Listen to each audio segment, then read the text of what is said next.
Friends, आप सभी का आपके अपने YouTube channel legal and social awareness में बहुत बहुत स्वागत है।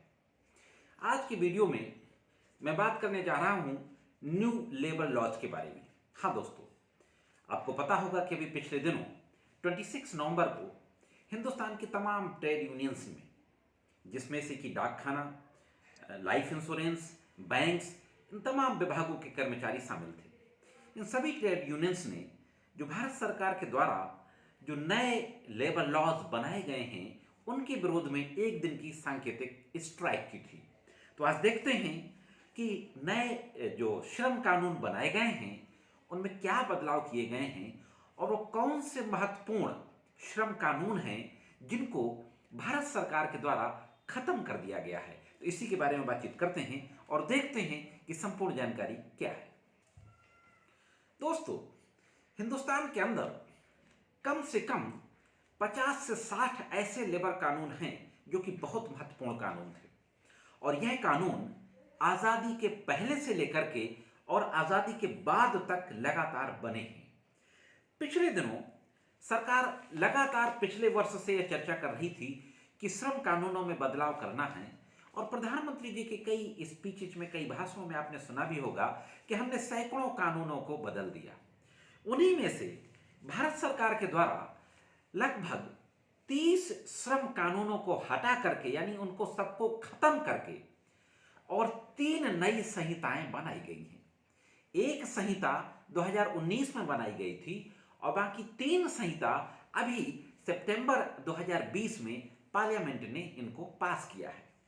तो जो सबसे महत्वपूर्ण बात है वो ये है कि वो कौन से महत्वपूर्ण कानून हैं जिनको भारत सरकार ने खत्म किया है, जो श्रमिक कानून हैं, और उनके जगह पर कौन से नए कानून बनाए हैं और कौन कौन सी बातें हैं जो पुराने कानूनों में थीं और खत्म हो गई हैं।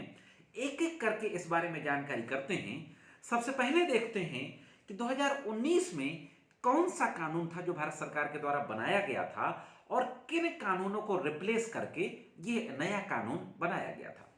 दोस्तों, 2019 में 3 महत्वपूर्ण कानूनों को खत्म कर दिया गया। वैसे तो 4 महत्वपूर्ण कानूनों को खत्म किया गया था, जिसमें से एक बहुत ही महत्वपूर्ण कानून the payment of wages act 1936। हाँ दोस्तों, payment of wages act 1936, the minimum wages act 1948 जो एक न्यूनतम वेतन अधिनियम था, the payment of bonus act 1965 and the equal remuneration act 1976। ये 2 कानून थे जो आज़ादी के पहले के थे और 2 कानून हैं जो आज़ादी के बाद के थे। इन 4 महत्वपूर्ण कानूनों को भारत सरकार के द्वारा समाप्त कर दिया गया और इसकी जगह पर 2019 में एक संहिता बनाई गई, द कोड ऑन वेजेज 2019। ये संहिता बनाई गई। आगे देखते हैं कि वो दूसरा कानून क्या है जो भारत सरकार के द्वारा बनाया गया और वो कौन से महत्वपूर्ण कानून हैं जिनको कि खत्म करके दूसरा कानून बनाया गया। हालांकि 9 कानूनों को खत्म करके एक कानून भारत सरकार ने बनाया।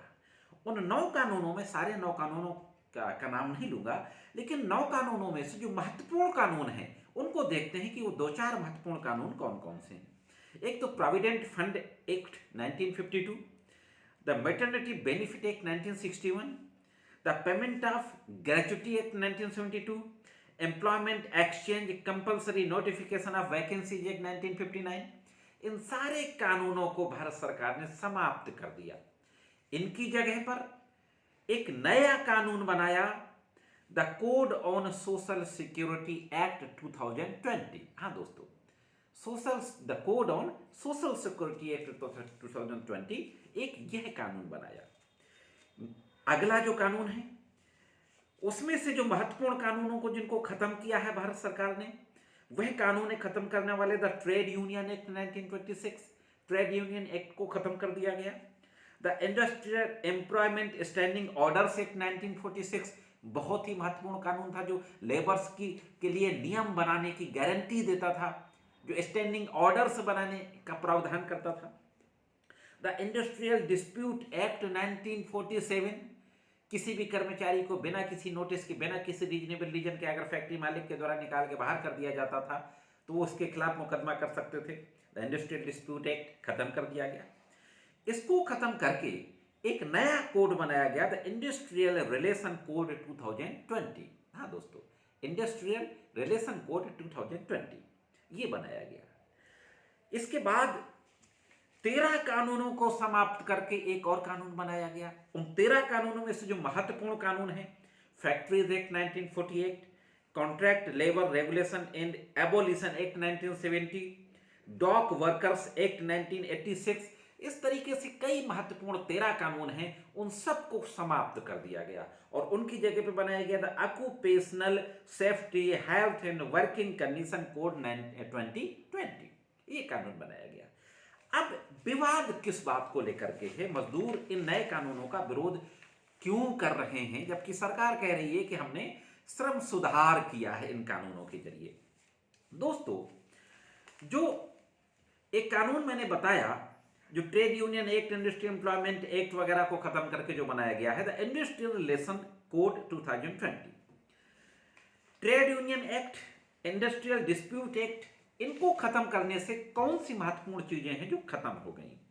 वो महत्वपूर्ण चीजें हैं कि अभी तक क्या था, 100 या 100 से ज्यादा कर्मचारी जहां पर काम करते थे तो उनके लिए वर्किंग कंडीशंस, उनके वर्क का कंडक्ट, उनके रूल एंड रेगुलेशंस, ये तमाम चीजें बनानी पड़ती थी जिससे कि मजदूरों का शोषण ना होने पाए।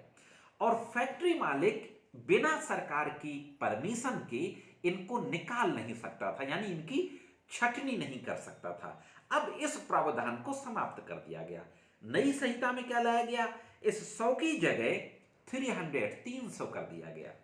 अब 300 तक मजदूर औसतन प्रति माह औसतन, यानी एक साल तक प्रति माह औसतन 300 तक मजदूर अगर जिस कारखाने में काम कर रहे हैं तो वहां पर उन मजदूरों को निकालने के लिए, भर्ती करने के लिए सरकार की परमिशन की जरूरत नहीं है दोस्तों। और सबसे बड़ी बात कि जहां 300 तक कानून औसतन काम कर रहे हैं उनके लिए वर्किंग कंडीशंस, वर्कमैन कंडक्ट्स वगैरह जैसे कोई नियम बनाने की जरूरत नहीं है, स्टैंडिंग ऑर्डर्स जैसे कोई नियम बनाने की जरूरत नहीं है। यानी मजदूरों की किसी भी प्रकार की सोशल सिक्योरिटी नहीं है, किसी भी प्रकार की जॉब की सिक्योरिटी नहीं है। यह एक बहुत महत्वपूर्ण जो कानून है, प्रावधान है, खत्म किया गया है, जिसको लेकर के कि विवाद हो रहा है। यानी अब फैक्ट्री मालिक स्वतंत्र हैं मजदूरों की छटनी करने के लिए।